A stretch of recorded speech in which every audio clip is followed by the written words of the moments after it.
people who are in the creative flow. And one such person is JC Jaress. He is an author with a new book out called Never Say Should. Drop your expectations and ask for what you want. That's what you have to do, put out into the universe and carve it out. So thank you so much for joining us. JC Jaress, thank you so much for joining me for So Zoom In. It's great to see you. How are you today?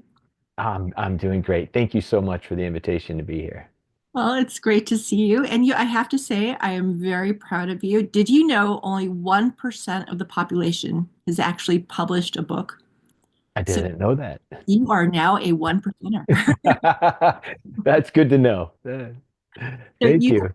you have written Never Say Should, drop your expectations and ask for what you want. That is Yes. quite a title. I have to ask, what inspired you to write it? Well, it was actually the second book. I have another one that I had started about a year and a half ago, and then this one came to my mind, and it just wouldn't go away, and I had to just write it and get it out. Um, it's just born out of my own relationships and my own experience and the things that I've been going through maybe in the last year and learning to see how our expectations and projections um, limit us or limit me, you know. So, Okay, well, because writing a book is commitment. I mean, you have to, especially to follow through and publish it, which you have done. So, but what was that feeling that you just had to get out and make it happen? mm, well, I can relate it to my sort of past life. I've been an artist, a painter for many years, and sometimes that creative aspect, that urge, that image, has to express itself somehow. And so I was feeling that with the book because I am still writing a book on communication specifically for men, but this book and this subject was just too prescient, and I couldn't not write it out at this time. So it was great. It came out quicker and easier than the other one, so that was pleasant too. Okay, all right. So, should that's a small word, but a big word. It is What big. exactly does it mean to you? Well, there's two meanings for should really, and one of them, of course, is beneficial to us. Like, yeah, like I make the example in the book, like you should put the washer on the screw before you screw it in, right? Well, that's an instructional should, which is something we should do because it's beneficial.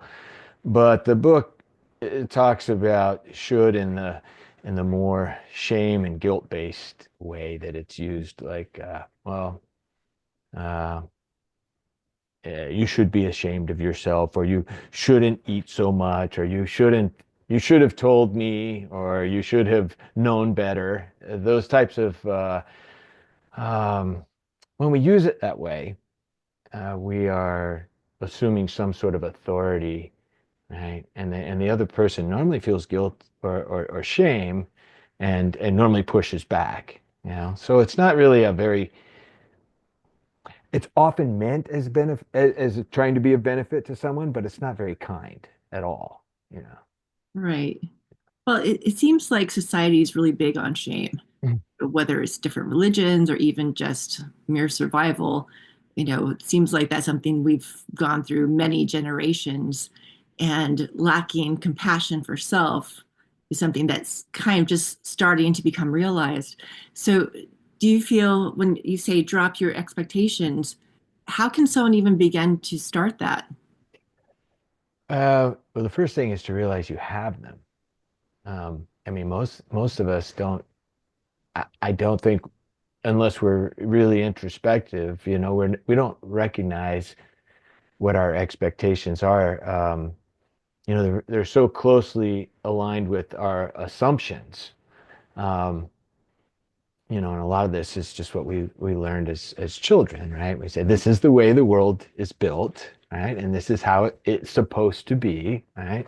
And these are the roles that people are supposed to play, and this is my role. And so we have these assumptions about what life is supposed to look like, which is another way of saying what it should look like, right? And when we do that, we're sort of putting an overlay on our experience and saying, well, it's not meeting my expectations. It's not, you're not behaving the way you should, and life is not working out the way it's supposed to. And it externalizes all that, and um, somehow it gives us a sense of control, Mm. but it really makes us impotent because we can't. It's difficult if we're always saying it's out there and it's their fault or it's the world's fault or I've done nothing wrong. I don't have any, it's not acting the way it's supposed to, Right. then I can't take responsibility for my part in it, you see. So, I think that's the hard thing for people is to take accountability for themselves and for their actions, and to still have compassion for themselves. So, what was the tipping point for you to make these kind of realizations? whoa. Um, well, I've been married 3 times and I've been divorced 3 times. Okay. Is that all? Well, that's Like all. that has you. I mean, I could do more, but no, I'm not planning on. No, those 3 experiences made me question, like, okay, what's my role in this? Because obviously, it's I have a part in this, yeah.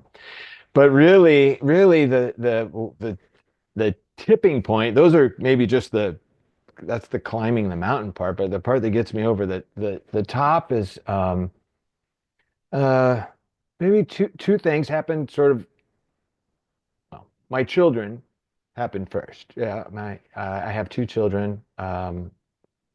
Right, 7-year-old and 9-year-old. Okay, when they were born, that gave me a whole new role and a whole new way to relate to somebody that I realized that when I'm talking to them,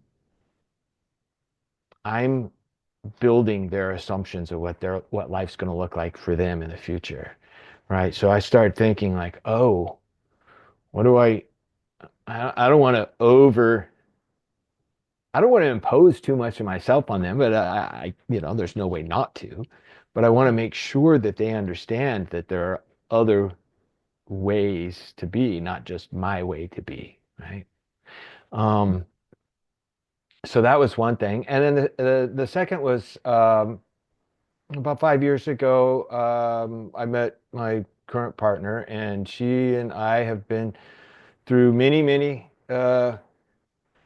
conversations and disagreements and misunderstandings, and it's really forced me to look at my role. I mean, it'd be very easy to say, "Oh, it's just somebody. It's her," but Mm. I'm trying very hard not to do that on a regular basis. Like, okay, what's my role in this? And in order to do that, I've had to uh, recognize what are my expectations, what are my projections, and what am I putting out there. And so it's sort of between my children and my partnership, it's really um, made me very aware of how I have an influence over the outcomes of my life, you know? So, Well, I think that's great. And for you to come to those realizations and to write about it. So, who would your ideal reader be? um, well, pretty much everyone, I think, who has the feeling that things are not the way they ought to be. Um, you know, it's I mean, if you're well adjusted and you're happy and everything's going the way you want, then you don't need to read a book about this, about expectations, because everything's working out just the way you want, right? Everything's fine. But for most of us, Mm. we might put that front out there that everything's fine, but we know it's not fine, right? Right. We're not comfortable with our relationship. We're not comfortable with the role that we have. We're not comfortable because it's not working out the way we want, or uh, either we're afraid to speak to it, or we speak really loudly about it, right? I mean, there's kind of a very little middle ground where we are having a reasonable conversation about, hey, listen, this is what I want, and I know that I've maybe been imposing my expectations on you, but really this is what I desire. We don't have that conversation a lot. I haven't found. So, Well, first of all, I love the self-awareness. This is great. More people need to learn how to become more self-aware. But asking for what you want, mhm. that's a big thing because I think a lot of people don't know what they want. So how can people come to figure out what they do want and then know how to ask for it? Hmm. Well, in the book, I suggest, I related a story that I went through a process of doing that about 12 years ago. My ex and I both together actually did that. We looked at what did we want our lives to look like, and we kind of projected a future based on the things that we want. Mhm. And I'll just speak for myself here, but the things that I want in my life, and the things that um, I value. And that opened up that value proposition opened up a whole new conversation. And it took about 6 months to sit down and go, okay, what do I value? I mean, what is it? I mean, because we all say, oh, well, that story that we hear like on the deathbed, like, nobody says, I wish I had worked more. Everybody says, oh, I value family and friends. And it's like, okay, well, if you value those things, like, how committed are you to making a life congruent with those values? I mean, if you don't actually put that time in, you can say it all you want. Right. Exactly. And so, one of the things I suggest is like figure out what you value. What is of value to you, and then set your priorities. Those your value and priorities, those are going to that's going to direct you. That's going to give you some pretty good direction about what you want, right? Now, what kind of process would you go through? Because most people don't even think about these kind of things. They just kind of go with the flow until they hit a wall. Then they find out themselves in all kinds of trouble, and then they're like, okay, now what? So, how can someone develop a process before hitting that wall? Mm. Sometimes walls aren't bad.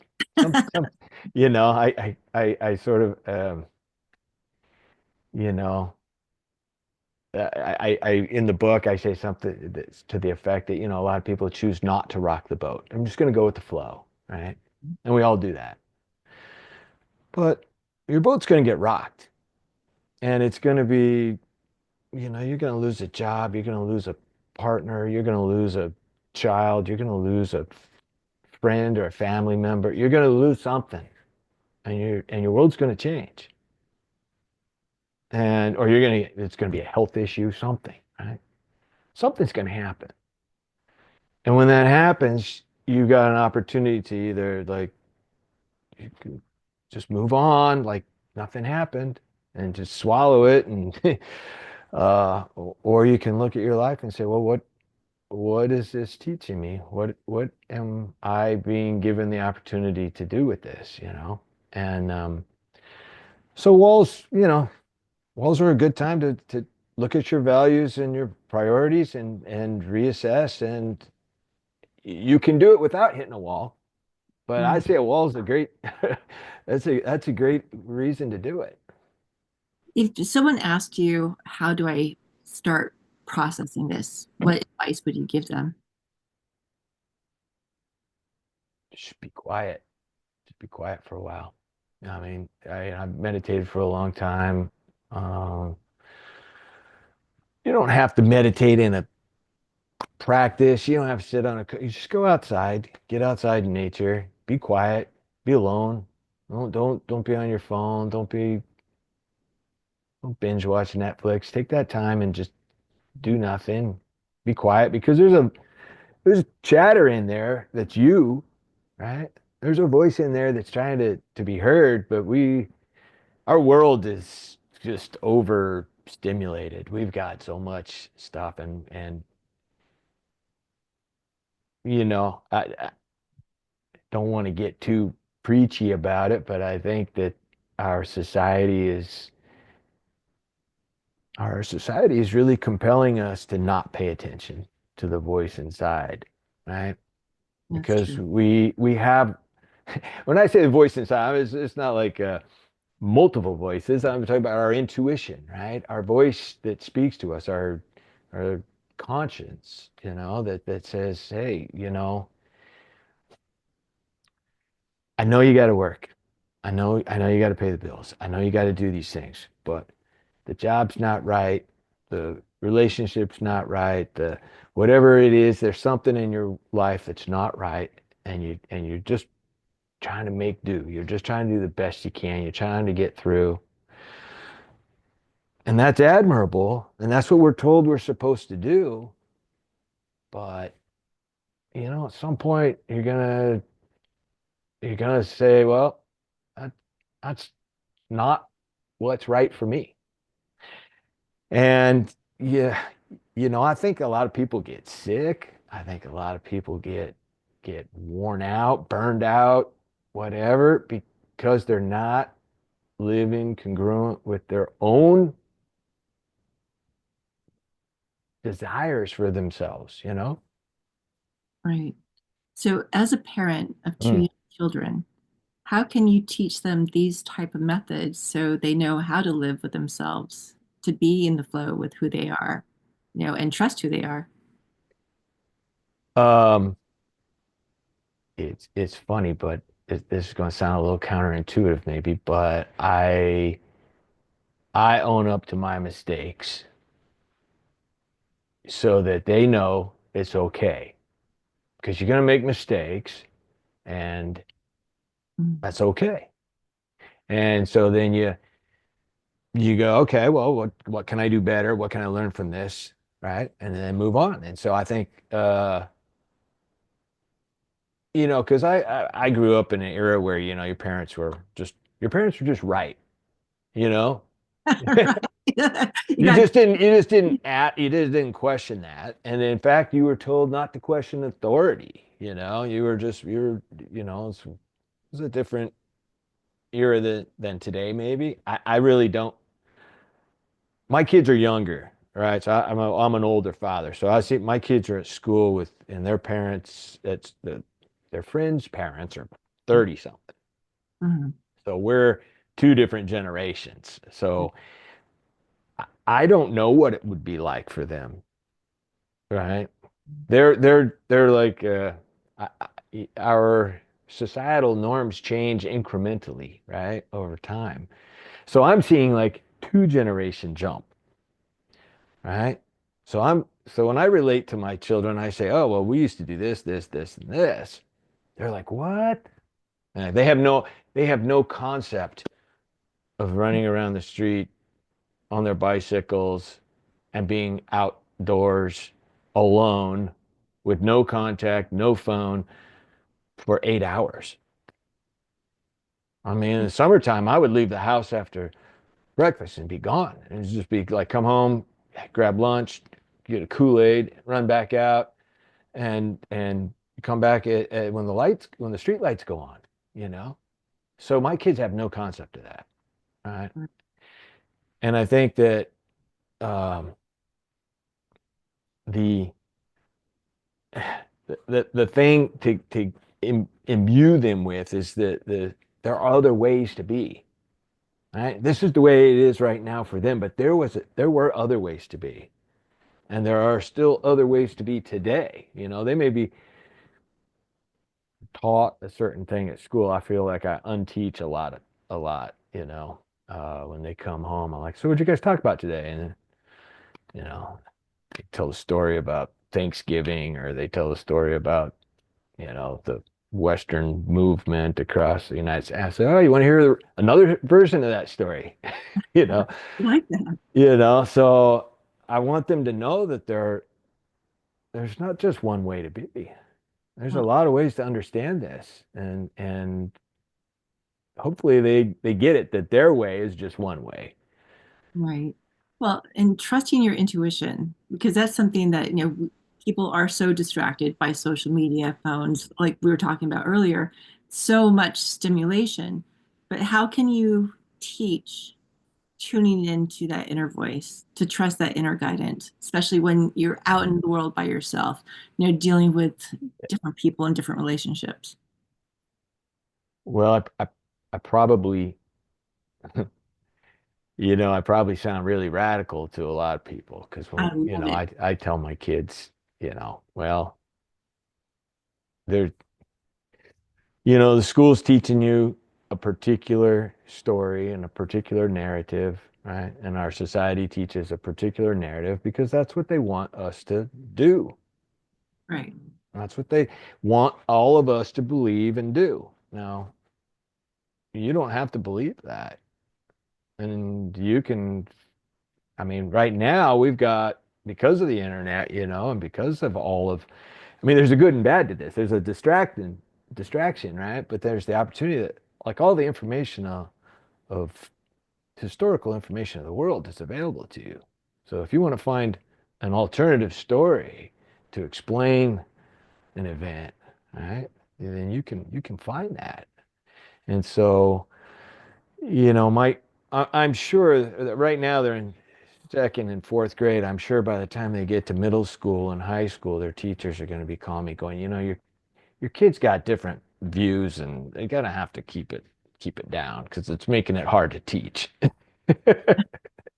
Because I probably have taught them to be radical revolutionaries. That's probably the truth And of that's it. so living by example too, living your authentic path, I'm sure really helps. Yeah, Walk your walk, talk your talk. That's really I hope so. I hope it does. I hope I haven't just filled their heads with a whole bunch a whole bunch of other assumptions. I hope that they just understand that there are multiple ways, there are multiple stories. There's almost never one truth. Yeah. that's true. There's always definitely at least two sides to things, right? Yeah. At Yeah. least At if least two. not. All right. So what happens now? Now the book is out. What do you want to do? Well, that's a good question. Well, I'm going to finish the other one that I was started on. This book, as soon as I began it, I thought, oh well, there are things. It's a short book. It's about 80 pages, right? It's not too long. And I think in some ways that's kind of important because nobody really wants to read a long book anymore. Gosh, everything's so quick. Everything's so short. They just, if you can't get this done in an hour, people just don't have time to pay attention. So I could have made it much longer because there's a lot to cover in. There's a lot of things to uncover, and I thought, well, just write it, and then I'll take a part of it and write another one, and then expand on that, and write another and another and another, so because of that, I published it under a series called Books That Empower. And it's my plan is to have a whole series of these shorter books that are specific to, like in this one was, about expectations and asking for what you want. Another one would be about the power of words, because the words we use matter and the way we use them matter, right?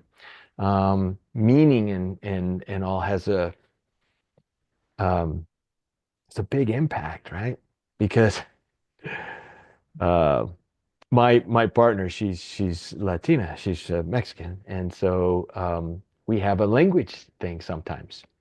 The meanings of words matter. We Mhm. say the same word, but when it's translated into Spanish, it means something else. In her mind, it means something else, right? And it's not that she's wrong. right? Mhm. In my language, that word means this. And we can even do that when we are speaking English. I mean, um, certain things will mean something to me. I have a history with it. I have, my assumptions about what that word means are going to be different than yours or anyone's. And so, we think we're talking about the same thing, but often we're not. Right. So there's another book there. I ended up writing a whole series of titles. I have got probably 20 titles to go ahead and do. So What is this other book you're working on right now? though that is it's morphing in different ways. It was about communication, and then I realized no, this is really about communication for men, and it really speaks in some ways to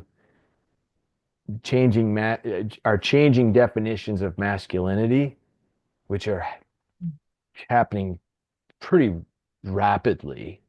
Um, and I say rapidly as like certainly over the course of my lifetime, but in the last 10, 20 years, even more so. Um, and it's really interesting. We have like the media or society or whomever's running the show here, kind of split.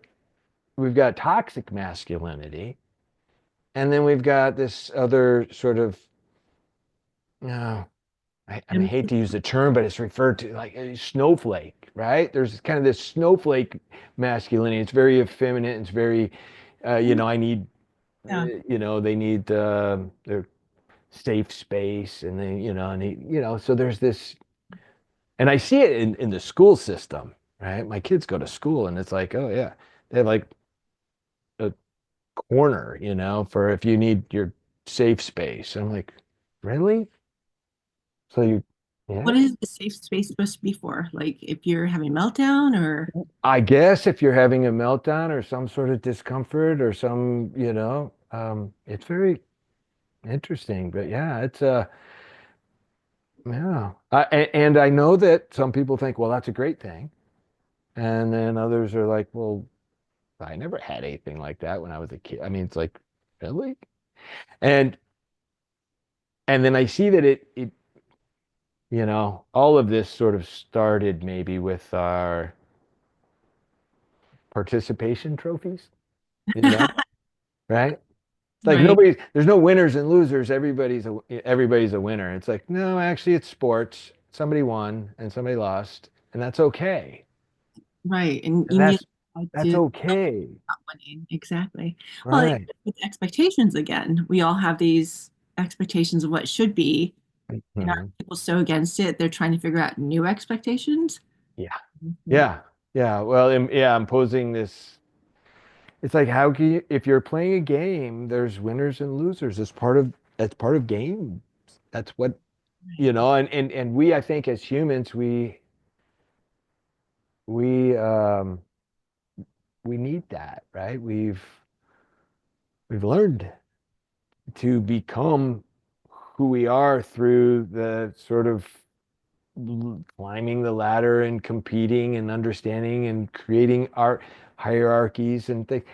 And it's not necessarily a bad thing. We go back to what I was saying when I would leave my house to go play for the day, right?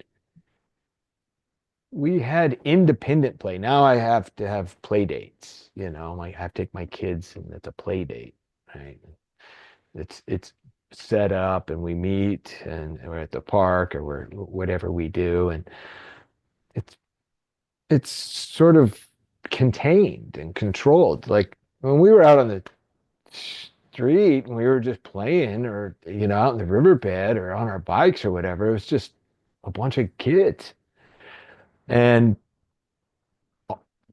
all us kids, we knew who was the strongest, we knew who was the fastest, we knew who was the best baseball player, we knew who was the best bike rider, we knew these things, right? And if you got into a wrestling match with somebody, you knew who was going to win, right? And you were always surprised if it didn't happen that way. But that sort of, and I can only speak for boys. I don't really know how how it is for girls in that situation, but uh that that made us like who we were. And I worry today about my kids and about kids in general who don't get the opportunity to do that, right? Who now need a safe space because, oh, they it didn't go the way they expected it to go, and now they're feeling overwhelmed. That is my least favorite word right now. It's overwhelmed because it's it seems overworked. It seems overused. It's like, yeah, we're all overwhelmed. Yeah, we have to learn to deal with overwhelm. That's just normal. It's like overwhelmed isn't an excuse to go sit in a corner. Overwhelmed is okay, what are you feeling? Why are you feeling that? What can you do about it? If Right. there's nothing you can do about it, is this something that you have to accept? Well, you have to learn to deal with that. Nobody's giving you a, I don't know, maybe they are. I haven't worked in an office in a long time. I would say maybe there's a timeout space in an office now, but I there Yeah, was I don't think so. what's that? I don't think so. No, No, no. Well, no. I remember I went back to college in 2004. And there was talk at that time of like, oh, this trigger alert, this story is about, and it's like, oh, so we're going to read a story about something that might trigger issues for people in class, and we have to like make people aware of that. And it's like, well, okay, it's interesting. Okay, triggers thinking that people would get emotionally distraught. Yeah, Oh, yeah, yeah, wow. yeah. Okay, so instead of teaching people how to be open to receiving information that they may not necessarily like, that We, we yeah, we sort of cater to like be. I feel like the word is coddle, and it's really hard, right? Because I get it. I get it. I want people to be able to receive information in a way that's safe for them, right? But if the only way to receive that information is to not receive it, well then that's not a safe situation either, right? Because that's and it's funny, it's being presented as if it's a way of being inclusive, right? We have to address the needs of those people, and it's like, well, by excluding them from the discourse doesn't actually include them.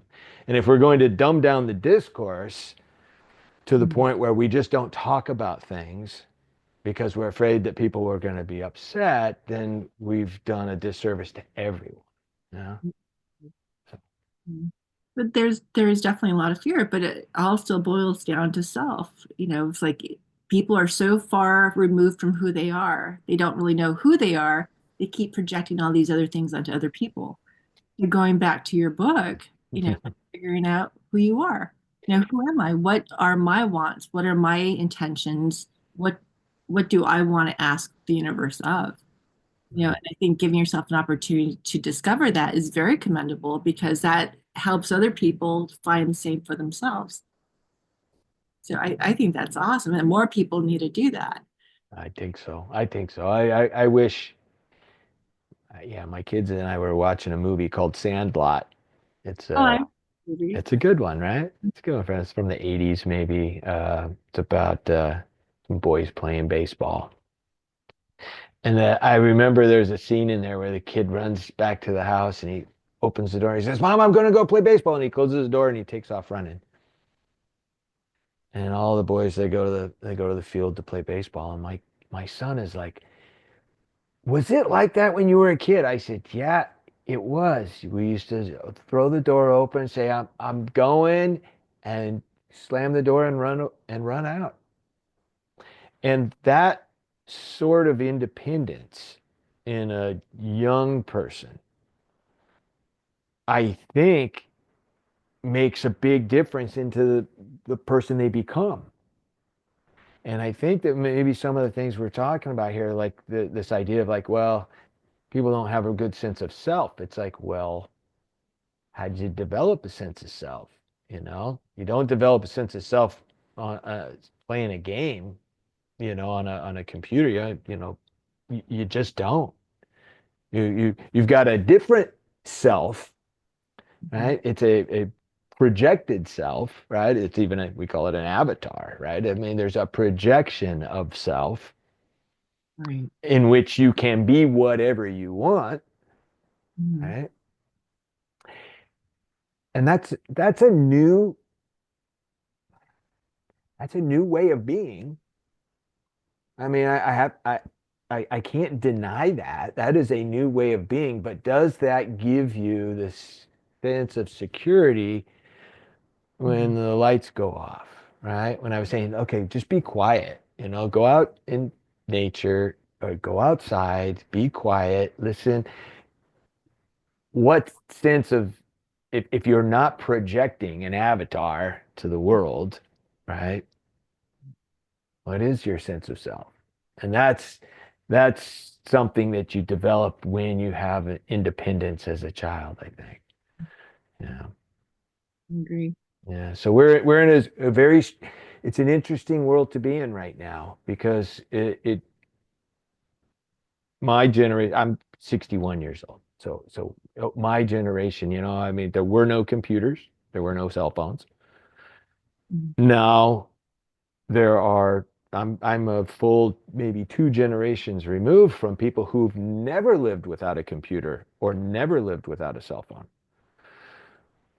So I see that the expectations, the assumptions of what the world is has changed dramatically, Right. dramatically for at least two generations. Yeah. Yeah. But you can still connect with self, still know how to trust your intuition, get to know your intuition, and still know how to ask for what you want and know what you want to ask. Well, you have to. I mean, Because I hope people will. I hope people will. I think people don't really give themselves permission to. I don't think people actually give themselves permission to be alone. You know, True. True. you I, know, that's kind of scary. well, I think it's, I mean, I hate to say it. I think it's designed that way. I don't think it's designed that way. I mean, I grew up with a TV. We had a television in the house, and it was on all the time. It's the 70s, right? The TV was on all the time. It was just background noise, if Right. nothing else, right? But it was always on, right? So we were already beginning that, filling our world with something. Um, and if I was in the car, the stereo was on, right? Sorry Nobody about even calls it stereo. When's the last time you heard that word, right? Stereo. But you turn the yeah. radio on, yeah? Hold on one second. Why my phone's ringing? I don't know. Sorry. Um, yeah, I I'm old school. I still have a landline. That's quite all right. I, That's I okay. yeah. Anyway, I something about holding on to stuff. I guess. That's okay. I have a stereo. See there. I hooked it up the other day. I hadn't hooked it up in a long time, but Well, my kids are like, "What is that?" it's like, what is that? Um, I know now that you have music on, Right, right. Music is right here. What are you talking about, right? these dual machines like a monster. So would you ever consider being a speaker, talking about pretty much what we're talking about now, or Oh yeah, yeah, absolutely. I've during the pandemic, Maria, my partner, and I, we did a series of talks. We did about 41-hour talks, and um, I have spoken on sustainability and regenerative agriculture and climate. So I have done some speaking, and um, getting into this new space of like, okay, I'm talking about myself or the self, or is that's new. But yeah, I definitely would be into that. Well, it is good because the younger generation needs to know, because they are going to hit walls. We all do. And once you hit that wall, what happens next? Do you start learning about who you are and, consciously make changes in your life? Do you rewrite your own story? What are your options? Because that wall is coming. Yeah. It's going to be there. Well, that is the you just said it, that you rewrite your own story, because that is really where we're at, right? You know, most of the expectations that we have, uh, we may apply them to the world, right? And we may say it's supposed to be this way, or it should be this way, and or they should act this way, or you should act that way.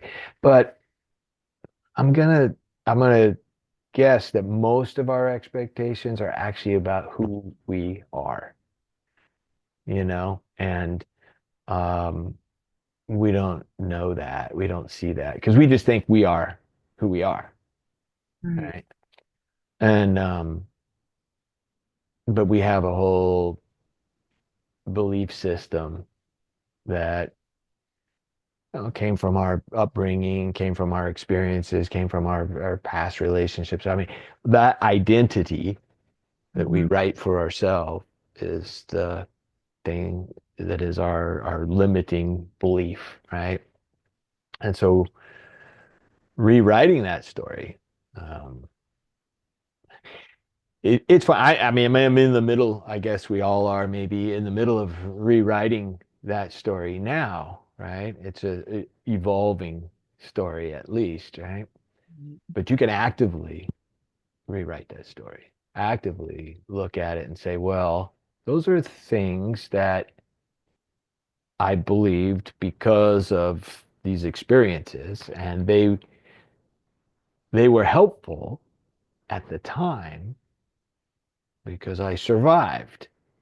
And then our subconscious mind goes, well, you survived, so that must be a good thing. We're just going to repeat that, right? But maybe it's not necessary to repeat it, because that time that we survived is over. Now we're in a different time, right? We're in a different space, and we don't need to repeat those same habits, Mhm. right?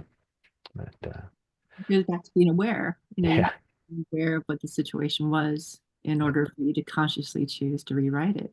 yeah, I love this whole concept of self-awareness. Especially with, social media. It's like, you know, you're posting your avatar, which, yeah. not even a mere reflection. It's something completely different. So it's interesting to tune into who you are. And what I like about your book, man, my computer is making all kinds of noises. Sorry about All that. right. um, it's asking you to start asking yourself questions. What are your expectations? Why do you have expectations? Are they my expectations, or are they somebody else's expectations? I think Yeah. even just asking yourself those series of questions starts getting you to think a little differently. And then what do you want? I mean, I ask myself that all the time. What do I want? You think, oh my God, we're coming to the end of the year. You Yeah. know, have I achieved what I wanted to achieve? Not all of it. It's like, why not? Because you get complacent or you get caught up in the flow of, keeping things easy, or they're comfortable. So how do you start changing that awareness? So your book brings about a lot of awareness. So I Mm. greatly appreciate that. Oh, well, thank you. I'm glad that that comes across. It's one, I guess it's one of my assumptions, and I've lived, it seems like, several different lifetimes, right? I mentioned I was married several times, but the first time was a good 16 years, and for that period of time, I just was, working and following the path, right? You get a job, and then you get the house, and then you get the car, then you get another car, then you get a better house, then I just did that thing, right? And it wasn't very satisfying. I Mm, mean, I was I could do it, but mm, I also knew that, like, well, this isn't gonna cut it right. forever. And I didn't know what was going to, Mm, be the thing, but um uh I had a series of outlets, and one of them was art, which is, I was a painter, and I went back to school at night, and I started painting. And so that creative energy, that creative expression, right? The ability to be something else other than a really good salesperson, or a good foreman or construction worker or whatever I was at the time, right? To be some other thing that was actually creating something, that was really exciting to me, and I was like, that's a good thing, to be a creative agent in this world, right? That feels really good. And I realized that, I painted for a long time, and I haven't actually painted in about, I paint with my kids. I mm, haven't painted for myself. I haven't done a full painting on my own for a while, but my kids and I paint a lot, mm, and uh, and that's good. But to be a creative agent is super important to me, right? mm, And so writing becomes another way of doing that, and the thing about, you know, if you've been a painter, right? It's like, okay, you got to get into the studio, you got to get into that space, it takes time to get set up, and it takes time to clean up. Otherwise, you're going to lose your brushes. I mean, so there's a whole commitment. right. As long as I have a computer or my phone, even, or a piece of paper and a pencil, right? I You can just, write. mm, I can write. And I can squeeze writing in 10 minutes while I'm waiting, to pick up my kids, right? I can squeeze writing in. So it's a lot more portable than some of the good. other things I've done, of the other creative endeavors. Yeah. But I think the creative space is super important to us as individuals and for the self. And this is where, I know I don't want to sound like I'm super down on the internet, or younger people who are expressing themselves through an avatar, right? Because there's a creative process there, Sure. right? Mm, And so I don't want to just discount it and say, oh, that's just wrong, that's bad, you should go outside and play, because that's not their life. That was my life, to go outside and play, right? Life today is different than that. mm, I encourage them to go outside and play because they ought to experience that too. But part of being in this generation, part of being in the world today, is mm, being able to access all this technology, and being able to utilize it in a creative way, right? Um, but not to, I just encourage people not to think that that's the only way to be, because getting out in the backyard and learning how to grow food mm, is that's just important too. You got to do that too. You got to go outside and get dirty, right? My kids and I live in Pomona, just close to Mount Baldy, and we go up to Mount Baldy. We go up to Ice House Canyon pretty regularly, and my son and daughter. I mean, we build dams up on the river up there. Well, it's a stream. It's not really a river anymore, but mm, and so it's a creative process. We've rerouted the stream several times, which is Yeah. kind of an interesting. But you're teaching them how to balance then to Yeah. Oh yeah. and with nature, which I think is something that more and more people are going to have to learn because we want to preserve nature, that's for sure. So that it's going to, fall into, what do you want? Yeah. People are going to have to want to do that, know that they want to do that. So Hmm. I think, you're teaching by example. I love that. Well, I am very proud of you, JC. Oh, thank you. A wonderful book. I hope people read it. If people want to find it, where's the best place for them to find it? Well, right now it's on Amazon and it's up on maybe another 15 different online retailers. Your Barnes and Noble, go wherever you want to search for it. I tried to get it up as many places as possible. So Okay, but Amazon's always a go-to. yeah, it's a go-to. All Okay. right. And be Thank sure you so much. I appreciate the time and interest and for letting me